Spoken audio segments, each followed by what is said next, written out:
जिसमें social work करते हैं, चाहे कोविड की बात हो या कोई तो एक्टिव हैं आप सोशल वर्क में और आप एक्टिव पॉलिटिक्स में आना भी चाहते हैं, तो ये सबसे बढ़िया मौका था आपको एक्टिव पॉलिटिक्स में आने का। फिर क्या ऐसा आपने बोला सोच विचार भी करते हैं, क्या ऐसा सोचा आपने कि नहीं अभी वक्त नहीं है, या किस रूप में आपको एक्टिव पॉलिटिक्स में इंडिया को? मैं देश में एक देश के लिए सेवा करता हूँ, ठीक है। मेरा सोच हमेशा राजनीतिक तौर तरीके अपनाने के लिए नहीं ज़रूरत पड़नी चाहिए कि अगर आप देश की सेवा कर रहे हैं। मैं कोविड के समय निकला हूँ या कोई भी मुश्किल पड़ती है, चाहे किसान रोड पे थे तो उनको मैंने जो भी सहायता दे सकता था, या हर जगह मैं पहुँचता हूँ।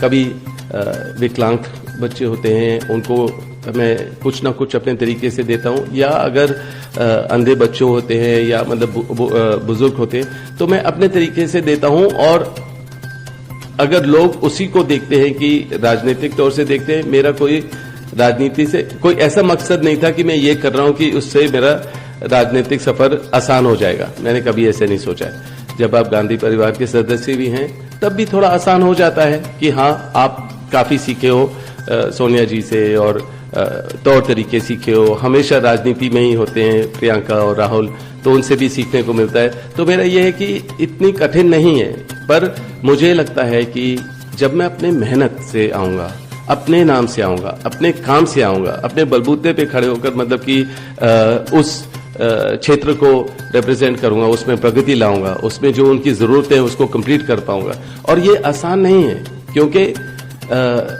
पिछले 10 सालों में जिस तरीके की सरकार चली है, खाली बांटने की सरकार चली है, धर्म की राजनीति हुई है, और बेरोजगारी इतनी बड़ी ज्यादा तादाद पे है कि और महिला की सुरक्षा हो या महंगाई हो।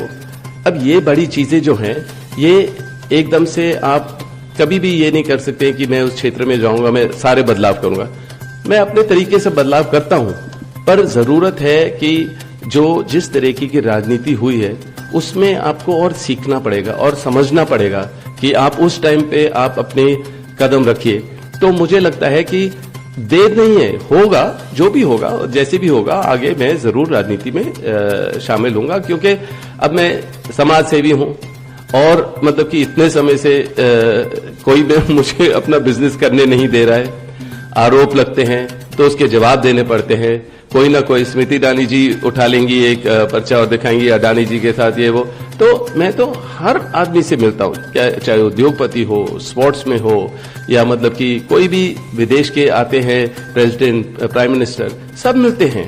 तो हर आदमी के साथ कोई काम वाम थोड़ी ना होता है, या कोई गलत तरीके से थोड़ा ना दिखाया जा सकता है। तो इस तरीके से जब मेरा नाम हमेशा उछलता है, हमेशा गलत तरीके से उछलता है, और ईडी को 15 बारी मुझे बुलाया गया था ईडी के पास, तो वो बुलाने की जरूरत नहीं थी।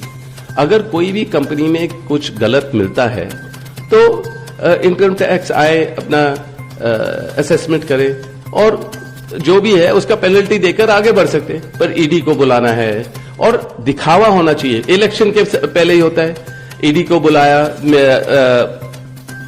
परेशान किया, मीडिया ने उछाला उसको, तो उनको लग रहा है ये समय है करने का। रेड करते हैं 2018 के जब राजस्थान इलेक्शन होते हैं दिसंबर के टाइम, उस टाइम रेड किया जाता है। तो ये जो तौर तरीका इन्होंने अपनाया कि हमेशा मेरे ऊपर राजनीतिक तौर तरीके से टूटना, तो लोगों को लगा, पूरे देश को लगा कि आपको जरूर अब सक्रिय राजनीति में आना चाहिए और आप जवाब दे पाएंगे, अपने आप जैसे व्यक्ति की जरूरत है। तो अब पर ये नहीं है, मैं फिर भी कहूंगा कि मैं अपने कर्म से, अपने मेहनत से लंबे समय के लिए राजनीति में आऊंगा। पर ये नहीं है कि खाली गांधी परिवार का सदस्य हूं इसी के वजह से आऊं। तो मेरा ये सोच है, और हो सकता है मैं बहुत खुश हूं, क्योंकि मैंने जो अपनी शुरू भी की थी प्रचार करने का तौर तरीका, वो किशोरी लाल शर्मा के साथ किया। सुल्तानपुर और जगदीशपुर और मतलब ऐसे ऐसे छोटे छोटे इलाके में। तो मैं पूरी उन्होंने मेरे को काफी सिखाया और मैं बहुत खुश था जब वो उम्मीदवार थे और उनको समय मिला, प्रत्याशी वो बने वहाँ अमेठी के लिए। चैनल को like, comment, share and subscribe जरूर।